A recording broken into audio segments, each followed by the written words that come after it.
할렐루야. 오늘 은혜 받으실 하나님의 말씀은 구약 성경 이사야 1장 1절에서 9절의 말씀입니다. 유다 왕 우시야와 요담과 아하스와 히스기야 시대에 아모스의 아들 이사야가 유다와 예루살렘에 관하여 본 계시라. 하늘이여 들으라, 땅이여 귀를 기울이라. 여호와께서 말씀하시기를 내가 자식을 양육하였거늘 그들이 나를 거역하였도다. 소는 그 임자를 알고 나귀는 그 주인의 구유를 알건만은 이스라엘은 알지 못하고 나의 백성은 깨닫지 못하는도다 하셨도다. 슬프다 범죄한 나라요, 허물진 백성이요, 행악의 종자요, 행위가 부패한 자식이로다. 그들이 야훼를 버리며 이스라엘의 거룩한 일을 만홀히 여겨 멀리하고 물러갔도다. 너희가 어찌하여 매를 더 맞으려고 패역을 거듭하느냐. 온 머리는 병들었고 온 마음은 피곤하였으며 발바닥에서 머리까지 상한 곳이 없이 상한 것과 터진 것과 새로 맞은 흔적뿐이거늘 그것을 짜며 싸매며 기름으로 부드럽게 함을 받지 못하였도다. 너희의 땅은 황폐하였고 너희의 성읍들은 불에 탔고 너희의 토지는 너희 목전에서 이방인에게 삼켜졌으며 이방인에게 파괴된 같이 황폐하였고 딸 시온은 포도원의 망대같이 참외밭의 원두막같이 애워싸인 성읍같이 겨우 남았도다. 만군의 여호와께서 우리를 위하여 생존자를 조금 남겨두지 아니하셨다면 우리가 소돔 같고 고모라 같았으리로다. 아멘. 오늘 한번 제목을 한번 따라하겠습니다. 호국 보훈의 달 6월 성도의 의무. 2021년 딱 절반인 6월의 첫째 주 성찬 주간입니다. 5월이 가정의 달이라고 하면은 6월은 흔히들 국가적으로 호국 보훈의 달이라고 이야기를 합니다. 얼마 전 대통령께서 미국에 가서 한미 정상회담을 했었습니다. 그때 정상회담을 마치고 마지막 말미에 예비역 대령인 랄프 퍼켓 예비역 대령이 이제 메달 오브 아너라고 해가지고 최고의 명예훈장, 저 훈장은 나중에 서운을 다 조사하고 난 다음에 훈장이 수여되는데 대부분 생존 인물들에게 훈장 수여하기 어려워요. 왜? 다 죽었기 때문에.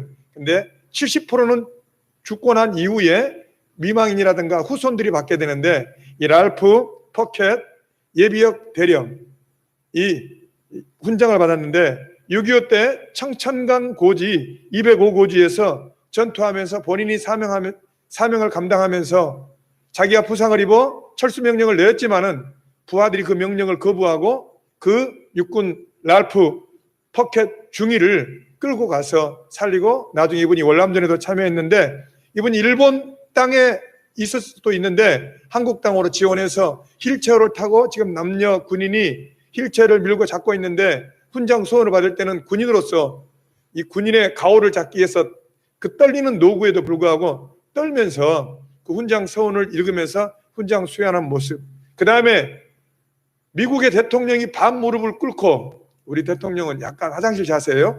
반무릎을 꿇고 그 훈장을 받는 모습에서 야, 이게 미국의 품격이구나. 또 사람들이 신문에 댓글에 평가하기를 한국이 지금 먹고 살게 됐다고 해서 미국을 잃어버리면 안 된다. 미국이 한국과 교역을 해서 한국이 더 이익을 봤으면 봤지 미국이 뭐 그런 이야기들을 합니다. 또한 6.25 전쟁 때 프랑스의 현역 육군 중장이었던 이분도 이 앞에 퍼스트 네임이 랄프예요. 랄프 몽클라프라는 육군 중장이 있었는데 별 3개인데 이제 부대 직제를 위해서 본인이 스스로 강등을 해서 육군 중령으로 양평 지평리 전투에서 중공군을 막아냈던. 그런데 그 프랑스 이 대대가 수많은 중공군을 막았던 이유 중에 하나가 화력도 화력이고 부대원의 용맹도 용맹이지만은 프랑스군 전체가 이름도 모를 대한민국 땅에 내가 그 자유를 지키기 위해서 지원했던 100% 지원병들이었기 때문에 그들이 목숨을 걸고 이 땅을 지켰다고 해서 100% 이렇게 6.25 관한 이야기가 나옵니다. 우리가 알다시피 우리가 살고 있는 창원 이 근처에 조금만 가면은 창녕 부근에 낙동강 정선이 있습니다. 또 영덕에 가면은 장사 상륙 작전을 했었습니다. 인천 상륙 작전을 하기 전에 어떤 미끼로 그 인민군들의 눈길을 포항이라든가 장사에 집중시키기 위해서 그 722명의 학도병들이 거의 다 죽었죠. 장사 상륙작전을 하고, 그 다음에 이 근처 보면은 포항 안강지구 전투가 있습니다.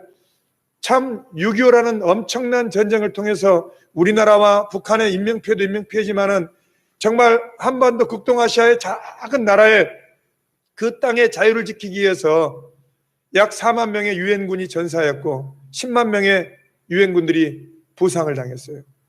그래서 그 부상당하고 남아있는 사람 중에 랄프 이 퍼켓 예비역 대령이 명예훈장을 받는 모습을 보면서 6월 달이 현충일과 더불어 호국 보훈의 달이라는 말이 나라를 지키고 나라를 위하여 힘쓴 사람들의 공훈에 보답한다는 내용이 이 6월 호국 보훈의 달입니다. 우리나라가 6.25 전쟁 이후에 안보와 함께 경제성장이 차근차근 이루어졌고 그 경제성장이 세계 10대 이 강국으로 들어온 것. 그러니까 우리나라가 어찌 보면은 다른 서양이라든가 미국 나라는 민주화라든가 경제성장이 산업혁명부터 시작해서 한 100년에서 길게는 200년 동안 꾸준히 민주화라든가 경제성장이 이루었던 반면에 우리나라는 불과 50년, 불과 반세기 만에 엄청난 경제적인 부흥과 함께 엄청난 어떤 소용돌이 많은 변화 가운데 지금의 현재 우리나라의 수준, 민주화라든가 경제 모든 수준이 와 있죠. 하지만 그럼에도 불구하고 아직도 허술하고 부족한 부분이 많이 있는 것을 볼 수 있습니다. 어제 신문 칼럼에 정치 칼럼니스트가 6.25 시대를 살았던 분들은 국민의 시대고 그 다음에 지금 현재 베이비부모 시대인 386 세대는 586 세대죠. 시민의 시대고 지금 이제 36세 당 예비 대표가 나오는 이 시대는 MZ 세대라고 그래가지고 철저하게 개인주의 세대라는 이야기를 들어본 적이 있습니다. 오늘 6월 호국 보훈의 달을 맞이하여서 이 민족 또한 나라를 지키기 위해서 장사하고 희생한 그 호국 영령들과 그 다음에 희생한 우리 젊은이들을 위해서 우리가 그것을 기억하고 우리의 힘들었던 때를 기억하고 우리가 더 나라를 굳건하게 해야 되는 것처럼 오늘 본문의 말씀에 이사야 1장 1절에서 9절의 말씀에 하나님께서 그렇게 경고했음에도 불구하고 하나님의 명령을 거부하고 마침내 바벨론으로 포로로 잡혀가서 하나님께서 그렇게 말씀하십니다. 그래 너희들이 자원함으로 나를 섬기는 것과 쉬운 일은 아니지. 제사도 드려야 되고 예물도 드려야 되고 말씀대로 살아야 되니까 나를 섬기는 일이 쉬운 일이 아니지. 그런데 너희들이 나를 섬기는 것을 따라서 이방 신을 섬기는 그 대가가 얼마나 처절한지를 한번 내보여준 거예요. 그래서 자원함으로 나를 섬기는 것과 노예로서 모든 인권과 모든 것들이 박탈된 상태에서 70년 노예로 사는 삶이 어떠한 것을 한번 봐라 하면서 손은 그 임자를 알고 나귀도 그 임자를 아는데 내가 너희를 애굽에서 불러내었는데 도대체 너희들은 뭐 하는 거냐? 이렇게 하나님이 이사야 선지자를 통해서 탄식하는 모습을 볼 수 있습니다. 첫 번째, 우리가 호국 보훈의 달을 맞이하여서 하나님께 은혜를 입은 믿음의 사람으로서 잊어버리지 말아야 될 걸 한번 점검해 보겠습니다. 따라하겠습니다. 감사할 줄 아는 인생이 되자. 목사님 또 감사할 줄 아는 인생 다 아는 내용이 아닙니까? 여러분 다른 말로 말하면은 감사할 줄 아는 인생이 안 되면은 짐승입니다. 기본적으로 선물을 받으면 감사할 수 있지만 하나님은 이스라엘 백성들에 대하여서 우리 대한민국은 6.25 이후에 이처럼 빛나는 세계 10대 강국으로 살아가는 것에 있어서 우리가 쓸데없는 자존심을 부릴 것이 아니라 내가 은혜 입은 것에 대해서 감사할 것을 감사를 할 줄 알고 인정할 것을 인정할 줄 아는 겸손함이 필요한 줄 믿으시기 바랍니다. 하나님께 우리는 감사해야 됩니다. 우리를 도와준 UN 16개국과 지금 젊은이들의 핏값을 우리는 감사해야 됩니다. 나라에게 감사해야 됩니다. 우리를 낳아준 부모에게, 부모가 우리에게 큰 재산을 물려주지 않았을지라도 우리에게 생명을 전수해 주신 부모에게 감사해야 됩니다. 또한 우리 이웃에게 감사해야 됩니다. 사람이 홀로 섭니까? 나를 이끌어주는 사람, 나를 밀어주는 사람, 나 또한 누구를 이끌어주는 사회적인 관계 가운데 사는데 지금 내 옆에 있는 직장 동료, 내 옆에 있는 믿음의 식구들에게 감사해야 될 줄 믿으시기 바랍니다. 세번역 성경에 이사야 1장 2절 3절을 한번 같이 읽어보겠습니다. 시작. 하늘아 들어라, 땅아 귀를 기울여라. 주님께서 말씀하신다. 내가 자식이라고 기르고 키웠는데 그들이 나를 거역하였도다. 소도 제 임자를 알고 나귀도 주인이 저를 어떻게 먹여 키우는지 알건만은 이스라엘은 날 알지 못하고 나의 백성은 깨닫지 못하는구나. 하나님께서요, 이사야 선지자를 통해서 하나님의 마음을 통렬하게 대변하고 있는 거예요. 세상에 미물인 짐승과 나귀도 자기를 먹여준 주인을 알아보고 여물을 주는 주인을 알아보는데 도대체 너희들은 왜 이렇게 나를 못 알아보느냐. 그래서 여러분, 감사의 반대가 뭔지 아세요? 불평이 아니라 감사의 반대는 당연한 거예요. 나에게 받는 모든 것을 내가 당연하게 받는 것이 감사의 반대예요. 여러분, 내 생명 내 스스로 났습니까? 이 부정 모유를 통해서 엄마 아버지를 통해서 내가 이 땅에 태어난 거예요. 내가 이 땅 대한민국에 태어난 거, 지금 자유를 누리고 마음 호흡하고 있는 거, 이건 내 의지입니까? 하나님께서 하나부터 열까지 처음부터 끝까지 모든 것을 다 은혜로 줬어요. 근데 사람들이 그거 뭐 나만 받았습니까? 이 땅에 있는 모든 사람이 다 받은 거 아닙니까? 그렇죠. 하나님이 악인과 선인에게 비와 해를 준비하시고 또 모든 먹을 것을 주시지만 우리는 그거 기본적인 은혜와 더불어 하나님께서 우리에게 하나님을 아는 믿음, 모든 것을 섬길 수 있는 은혜까지 주신 줄 믿으시기 바랍니다. 그래서 감사의 반대가 불평이 아니라 감사의 반대가 당연한 거예요. 여러분, 우리는 하나님께로부터 받은 것을 당연히 여길 것이 아니고, 내가 부모로부터 받은 것을 당연히 여길 것이 아니고, 내가 이웃에게 도움을 받는 것을 당연히 여기면 안 됩니다. 우리나라가 많이 컸다고 해서 우리를 도와준 유엔 16국이라든가 세계적인 이 사명을 감당하는 데 있어서 우리보다 약한 민족을 잃어버리면 안 됩니다. 왜? 어떻게 하나님 우리를 지키시고 보호하셨는데, 어떻게 수많은 유엔군들과 수많은 학도병들이 피어보지도 못하고 이 땅의 자유를 지키기 위해서 한 줌의 흙으로 사라졌는데, 이 땅에 희생한 세대 이후에 피어난 우리가 내가 잘나서 내가 스스로 난 것처럼 여기면은 우리 하나님이 굉장히 슬퍼하시고 역겨워하실 것 같습니다. 여러분, 감사할 줄 아는다는 것은요, 나에게 처한 모든 것이 하나님께로부터 왔다는 것을 아는 사람이 감사할 줄 믿으신 줄 믿으시기 바랍니다. 여러분, 구원도 마찬가지예요. 예수 안에서 보면은 교회 안에서 그런 상황이 있을 수 있는 형편도 있어요. 이제 구원받고 구원을 마음껏 누리는 사람들이 있고, 이제 막 교회 와서 막 은혜 받는 사람들이 있는데, 구원에 있어서는 구원이 차등화될 수 없어요. 우리는 이미 구원받았고 우리는 4대째 예수 믿기 때문에 나는 조금 더 탁월하고 우월하다. 너는 이제 절만 다니다가 이제 예수 믿었기 때문에 너와 나의 구원은 질적으로 다르다. 이거는 구원을 모르는 거예요. 구원 자체가 에베소서 2장 8절에 같이 읽겠습니다. 너희는 그 은혜를 인하여 믿음으로 말미암아 구원을 받았나니 이것은 너희에게서 난 것이 아니요 하나님의 선물이라. 구원 자체가 내가 하나님께 부르짖고 찾았기 때문에 하나님 응답해 주시는 게 아니라니까요. 전제 조건이 너희는 그 은혜에 의하여, 그 은혜에 의하여. 그러니까 하나님의 은혜로 있을 데 없는 자 왜 구속하여 주는지 난 알 수 없도다. 고난을 통해서든 부모가 예수를 믿었든 아니면 친구의 전도를 통해서는 이걸 내가 온 것 같지만 하나님이 나를 구원하시기 위해서 친구를 깔아놓고 부모를 만들어 놓고 고난을 예비하셔서 나를 하나님의 품으로 불러준 것 자체가 내가 믿음이 있어서 하나님을 찾은 것이 아니라 하나님이 나에게 먼저 선행적인 은혜를 베풀어 주신 줄 믿으시기 바랍니다. 그래서 여러분, 이 구원에 있어서 우리는 자랑할 게 없어요. 뭘 모르고 구원의 경륜을 모르는 사람이 나는 선민이고 너는 아직 열등하다, 이런 착각 가운데 빠져 있는지 믿으시기 바랍니다. 오늘은 설교를 최대한 빨리 끝내려고 하는데 둘째 한번 따라하겠습니다. 어려운 때를 잊지 않는 인생이 되자. 여러분, 우리가 구원을 받아도 본분을 잃지 않고 신약 성경에 예수님께서 종이 그 주인을 잘 섬기고 난 다음에 나 했으니까 뭐 주세요가 아니라 열심히 일하고 난 뒤에도 다시 손에 수건을 들이고 주인의 말에 순종하며 주인의 명령이 어떤 명령이 떨어지기를 기다리면서 스탠바이 하는 게 주인의 사명이에요.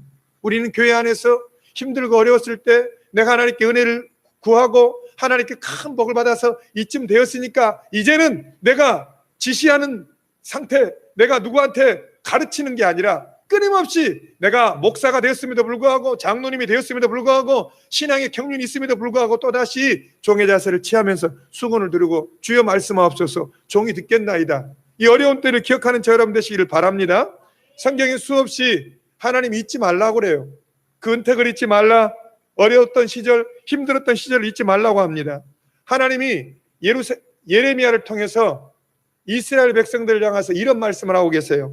예레미야 2장 2절 보겠습니다. 시작. 가서 예루살렘의 귀에 외칠지니라. 여호와께서 이와 같이 말씀하시기를 내가 너를 위하여 내 청년의 때 인애와 내 신혼 때의 사랑을 기억하노니 곧 씨 뿌리지 못하는 땅 그 광야에서 나를 따랐음이라. 뭐냐? 부모가 자식을 애지중지 다 진자리 마른자리 다 길러놓으니까 자식이 하는 말이 당신 누구야? 나 당신 모르는데 이 꼴이야.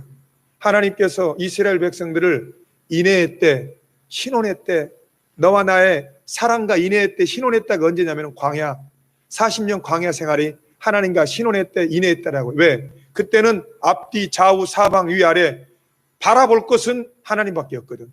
하나님 한순간이라도 바라보지 않으면 죽거든. 불기둥 구름기둥 만나와 메추라기. 하나님 아니면 못 살기 때문에 언제나 사나 당신 생각, 언제나 사나 주님 생각, 언제나 사나 하나님밖에 바라볼 것이 없기 때문에 하나님은 이스라엘 백성은 그때가 힘들고 어려웠을지 몰라도 하나님은 영적으로 바라볼 때 얘들아 너가 다른 곳에 눈길 주지 않고 오직 나에게만 눈길을 주고 믿음을 줬던 그 광야의 때가 나는 신혼의 때고 내 첫사랑의 때다. 너희들이 가나안 땅에 들어가서 배가 부르고 농사를 짓고 잘 살게 되니 너를 낳아주고 가르쳐주고 인도한 부모를 너희들이 잃어버렸구나. 너를 낳아준 부모가 하나님인데 바알과 아세라에게 다른 모든 이방신에게 마음 뺏긴 너를 보면서 차라리 너희들이 지금 잘 살고 나를 잃어버린 것보다는 정말 예수 없이는 못 살 것처럼 주님만 잡는 그 신혼의 때 인애의 때가 나는 그립구나. 하나님께서 이스라엘 백성들을 바벨론의 포로로 넘겨주고 난 다음에 혼자 그렇게 예레미야를 통해서 독백하시는 거예요. 얼마나 하나님의 마음이 안타깝고 찢어지겠어요. 여러분 예레미야 2장 13절 예레미야 2장이 아닌 것 같아요. 13절 내 백성이 두 가지 악을 해. 시작. 내 백성이 두 가지 악을 행하였나니 곧 그들이 생수에 거론되는 나를 버린 것과 스스로 웅덩이를 판 것인데 그것은 그 물을 가두지 못할 터진 웅덩이니라. 사람이 제 아무리 잘나고 똑똑하고 무엇을 한다 할지라도 하나님을 떠나면은 그 다음은 소망이 없는 거예요. 우리나라의 유명한 성결교 이성복 목사님이 유명한 부흥사인데 그 어머님이 그 아들이 죄종이 되기를 해서 그렇게 기도하고 그렇게 축복했는데 그 아들이 얼마나 그때 귀한 때, 옷이 귀한 때입니까? 그 옷을 사줬는데 그 옷을 입고 교회를 가지 않고 방탕하고 다른 데로 가니까 그 어머님이 그 옷을 싹둑 다 잘라버렸어요. 너에게 이 옷은 하나님을 잘 섬기고 믿기 위한 이 옷이 되어야지 이것을 세상으로 나가서 타락하고 방탕하는 데 쓸 바에는 차라리 그 옷을 잘라버리더라도 찢어버리더라도 그 옷이 없는 게 낫지. 하나님 없는 화려함이 물고기가 물을 따라서 살 데 없듯이 너가 어떻게 하나님을 따라서 살려고 하느냐, 이런 엄마의 심정이 이 하나님을 떠난 이스라엘 백성들의 형편인 줄 믿으시기 바랍니다. 우리가 읽었던 히스기야 역대하 32장 27절에서 31절 한번 같이 읽어보겠습니다. 시작. 히스기야가 부와 영광이 지극한지라 이에 은금과 보석과 양품과 방패와 온갖 보배로운 그릇들을 위하여 창고를 세우며 곡식과 새 포도주와 기름의 산물을 위하여 창고를 세우며 온갖 짐승의 양간을 세우며 양떼의 우리를 갖추며 양떼와 많은 솥대를 위하여 성읍들을 세웠으며 이는 하나님이 그에게 재산을 심히 많이 주셨으며 이 히스기야가 또 기온의 윗샘물을 막아 그 아래로부터 다윗성 서쪽으로 곧게 끌어들였으니 히스기야가 그 모든 일에 형통하였더라. 그러나 바벨론 방백들이 히스기야에게 사신을 보내어 그 땅에서 나타난 이적을 물을 때 하나님이 히스기야를 떠나시고 그 심중에 있는 것을 다 알고자 시험하셨더라. 내용이 좀 길지만은요, 핵심에서 이야기하면 히스기야가 무슨 복을 받았느냐면요, 세상에 부와 영광이 지극했다고 했어요. 부와 영광이 지극하고 이는 하나님이 그에게 재산을 조금 준 게 아니라 심히 많이 주셨으며 그뿐 아니라 모든 일이 형통하게 됐어요. 그러니까 일사천리 꽃길만 계속 걸어가는 거예요. 어려움 이후에 부와 영광이 지극하고 하나님이 그에게 재산을 심히 많이 주시고 모든 일에 형통하였는데 하나님이 시험을 하십니다. 바벨론 사신들이 왔을 때 하나님의 임재가 히스기야를 잠깐 떠납니다. 그 잠깐 떠났을 때에도 하나님의 방법으로 반응을 했어야 되는데 나도 모르게 내 안에 있는 교만으로 그 모든 보물들을 다 보여줌으로 히스기야 책망을 받는 장면이 나옵니다. 여러분 마찬가지입니다. 우리가 은혜 받을 때는 모든 것이 하나님의 은혜입니다. 주님이 주셨습니다. 그런데 하나님이 은혜가 없고 내 마음이 밋밋하고 아니 내 마음이 힘들고 어려울 때 에이 뭐 내가 잘나서 그랬지 하나님이 도와주 나도 모르게 히스기야처럼 이 말이 나온다 이겁니다. 그래서 우리는 참 우리가 내뱉는 말을 하나님이 듣고 계시기 때문에 은혜 있을 때뿐만 아니라 우리 안에 은혜가 없을 때 하나님 히스기야를 테스트하기 위해서 마음을 붙들어 주시는 하나님 임재가 떠났다니까요. 근데 히스기야가 헛소리를 했어요. 내 개인적인 교만을 드러내버렸어요. 히스기야만 그렇습니다. 우리도 똑같아요. 히스기야보다 더 했으면 더 했지 못하지 않습니다. 우리도 하나님의 은혜가 아니면은요 나도 모르게 내 자랑, 내 교만, 헛소리를 할 수밖에 없는 연약한 인생이에요. 그래서 청년 사역자 감당하는 청년 사역자 중에 한 분은 그런 이야기를 청년들을 갖다 사역하고 돌볼 때 쉴 틈을 주지 말고 돌려라. 왜? 쉴 틈을 주면 헛짓을 하니까, 쉴 틈을 주면 연애를 하니까, 쉴 틈을 주면 사고를 치니까. 사람은요 우리 안에 하나님의 은혜 없이 인간적인 쉴 틈이 있고 여유가 있잖아요. 죄 짓는 것밖에 안 해요. 그게 사람이 내가 형편이 나아지면 잘할 것 같죠? 아니에요. 우리 안에 하나님을 대적하는 악한 본성과 습성이 있기 때문에 하나님의 은혜가 아니면은 우리는 히스기야처럼 재산이 심히 많고 부할지라도 그것이 하나님을 섬기는 것으로 나가는 것이 아니라 죄진들의 쓰인. 목사님 나는 안 그래요. 우리 본성 자체가 죄된 본성이기 때문에 그 누구도 자유할 수 없어요. 저도 또 마찬가지예요. 그래서 우리는요 하나님 앞에 겸손한 것이 은혜인 줄 믿으시기 바랍니다. 성도도 마찬가지예요. 우리가 하나님이 신혼의 때 와서 하나님만 붙잡고 나아가다가 내 신앙의 경륜이 쌓이고 직분이 받아지고 내 어떤 위치가 올라가면은요 벌써 하나님을 의지하는 믿음보다는 벌써 내가 판단자가 되어 있고 심판자가 되어 있고 뭐 이래라 저래라 하려고만 하지 그 하나님에 대한 사모함이 없어져요. 여러분 가정은 부모가 가정을 이끌어가고 지시합니다. 옳든 싫든. 학교는 교장 선생님과 선생님이 이끌어갑니다. 교회는 옳든 싫든 하나님께서 부족한 담임 목사에게 교회를 이렇게 해서 예배를 이끌어가고 또 교회의 어떤 영적인 것을 이끌어가는데 말 잘 안 듣습니다. 말 잘 안 듣는 것은 문제가 아닌데 어느 분 말처럼 그래 기도하라. 들었어. 근데 기도 안 해. 성경 봐라. 성경 보라겠는데 성경 안 봐. 근데 기도를 안 하고 성경 안 보는 것까지는 뭐 그래 그렇다 치는데 딴짓을 하는 게 문제예요. 딴짓을 하는 게. 하나님의 교회가 교회 공동체로 나가야 되는데 시키는 일은 안 할지라도 안 시키는 딴짓을 하는 우리의 죄성이 문제라 이겁니다. 근데 본인은 그 딴짓을 하면서도 딴짓을 하는 줄 몰라. 그게 더 문제인 거야. 할렐루야. 여러분 하나님 앞에 겸손해야 돼요. 하나님의 은혜가 아니면 나도 모르게 우리 스스로가 딴짓을 하고 있어요. 하나님을 대적하는 일을 하고 교회를 파괴하는 일을 하고 딴짓을 하고 있는 거예요. 그러니까 우리는 끊임없이 하나님 은혜를 주옵소서. 내가 하나님을 바로 섬기게 하옵소서 이렇게 고백해야 될 줄 믿습니다. 제가 아는 어느 여자 목사님이 남편인도 전도사님이에요.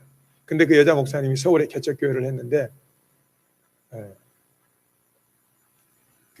이제 개척 멤버가 권사님이 한 분이 계셔요. 그래서 주방에서 열심히 일하고 헌금도 하고 이렇게 헌신하는데 너무너무 헌신도 하고 다 좋은데 이게 방정이라.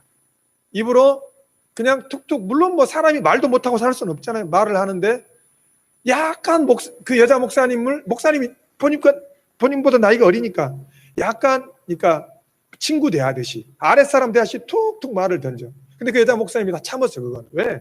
뭐 교회 헌신도도 있고 그러니까. 그런데 결정적으로 그 목사님 남편 사부님 전사님이 이제 얼마나 개척교회 성도들이 귀해요. 그러니까 굉장히 친절하게 막 안내해주고 이렇게 하니까 우리 사부님은 영업한다. 교회에서 영업한다. 교회가 장사하는 데입니까? 그러니까 그런 말을 할 수도 있겠죠. 혼자 속으로. 근데 그런 말을 하고 난 다음에 그 목사님이 기도하고 난 다음에 결단을 해서 아니 목사가 자기 아래로 보이고 목사 남편이 영업할 정도로 보면은 그 심령을 가지고 무슨 은혜를 받겠냐. 나는 차라리 다른 교회를 섬기든지 떠나는 것이 낫다. 그래서 그 권사님 떠났어. 근데 그 여자 목사님이 그 권사님 떠난 게 좋겠어요? 성도 몇 명 안 되는데 그 떠나는 게 좋겠어요? 얼마나 가슴이 아리겠어요? 하지만 그 떠난 성도를 위해서 기도하는 게 목자의 심정이에요. 그러니까 여러분, 우리는 교회 안에서도 이야기를 툭툭 전지되 개인적인 이야기 할 수 있어요.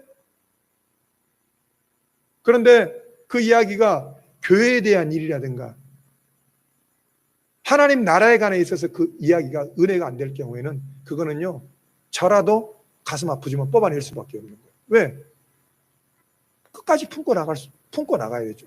하지만 툭툭 파리가 똥을 싸듯이 툭툭 던지는 말이, 심지어 여러분, 오늘 예배는 제가 편집을 할 거예요. 전임 목사님과 누가 누구를 어떻게 전혀 해당이 안 되는데 막 사람을 만들어가지고 만약에 그분이 그걸 알면 어떻게 했어요? 그분 신앙생활 못해요. 우리 교회 못 나와요. 왜 이렇게 쓸데없는 말들을 많이 하고 들어가냐? 그 봤어? 보지도 안 했잖아. 들어가지고 그런 말을 갖다 근거 없이 할 수 있어요? 제가 지금 더 디테일하게 말을 못하고 있습니다. 무슨 말인지 못 알아본 분들도 있을 것 같지만은, 어제 새벽에 이영원 목사님이 설교하시대요. 회개하지 않고 성령 받으면 양심 역사한다고. 어제 새벽 설교 때 이야기했잖아요. 이영원 목사님, 조영기 목사님이 기도를 받으러 왔는데 막 자매가 욕을 하더라고. 우리 성도들 중에서 그런 사람은 없어요. 목사가 기도해 주겠다면 욕하는 사람이 있거나, 또한 막 은혜 받아가지고 막 기도하거나 그런 양심 역사하는 사람은 없어요. 그런데 제가 수요예배 때 말씀드린 것처럼 우리 안에는, 우리 심령밭에는 곡식도 있지만 가라지가 뿌려져 있어요. 그래서 그 가라지를 선택하면 계속 가라지를 뿌리면 안 되는 거예요. 그래서 우리는 그래서 겸손하게 내 안에 가라지를 뽑아달라고 기도하고, 하나님께 영광되고 덕이 되는 말, 그렇게 기도해도 말이 잘못 나가는데, 그래서 여러분 의견을 내더라도 기도를 하고. 왜? 교회는 사회공동체가 아니거든요. 민주주의가 아니거든요. 의견을 취합해서 하는 것이 아니라 하나님께서 이끌어 가시는 공동체이기 때문에 항상 기도하고 내 입술을 주님께서 통제해달라고 기도해야 될 줄 믿으시기 바랍니다. 왜? 우리 안에 저 자신부터 시작해서 내 안에 악한 본성이 늘 꿈틀꿈틀거려요.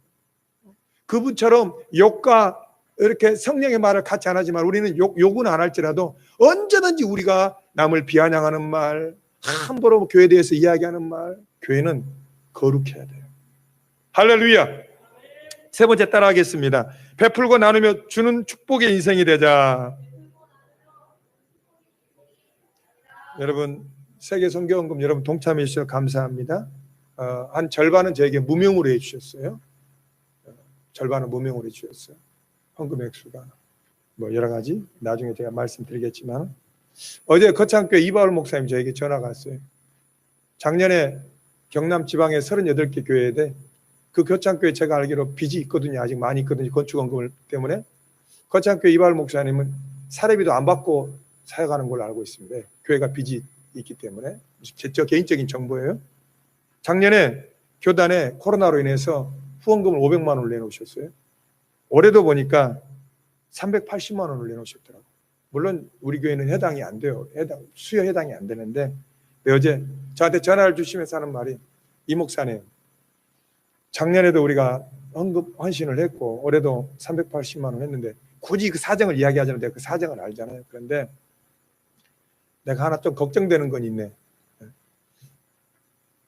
이 경상도 복음의 불모지에서 십자가 깃발만 꼽은 것만으로도 얼마나 그 죄종들이 귀한데, 천에 하나 이렇게 주는 것에, 받는 것에 너무 익숙해져 가지고 사람이요, 의당 주는 걸 갖다 당연시 여기고 나중에는 왜 안 주냐고 이렇게 반응이 나올 가능성도 있기 때문에 그걸 염려하시더라고요. 그런 분들이 안 계시겠지만, 근데 그런 기미가 조금씩은 있어요. 여러분 보세요.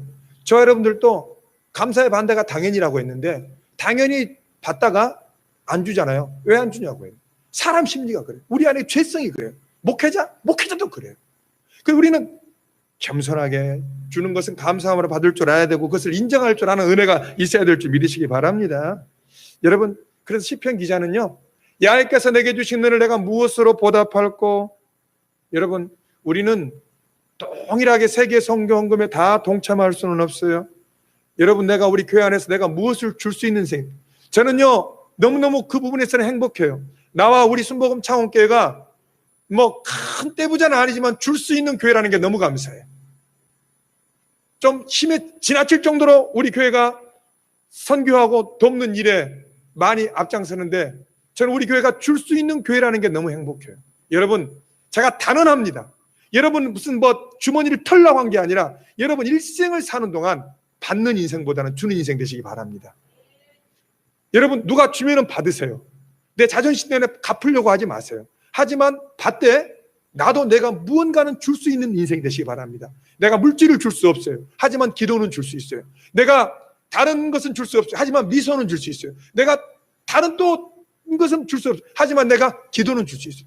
무엇을 통해서라도 그 사람 앞에 드러나지 않을지라도 내가 무엇인가는 주는 인생. 세상 사람들도요, 택배 기사들에게 수고한다고 집 앞에다가 음료수 병을 꼽아놓고 수고하십니다. 한 명씩 마시세요. 이렇게 선한 일을 하는데 우리도 그렇게 해야겠지만은 그렇게 못할지라도 우리 일생을 살면서 영적인 법칙, 하늘의 법칙이에요. 동일하게 모두 다 그렇게 하라는 건 아닌데 여러분이 주는 인생 되시기 바랍니다. 베푸는 인생 되시기 바랍니다. 그래서 여러분 우리는 하나님의 은혜 가운데 하나님을 믿고 예수님을 집중하는데 집중해야 돼요. 집중과 집착의 차이가 뭔지 아세요? 집착은 옳지 않는 것에 집중하는 것이 집착이에요.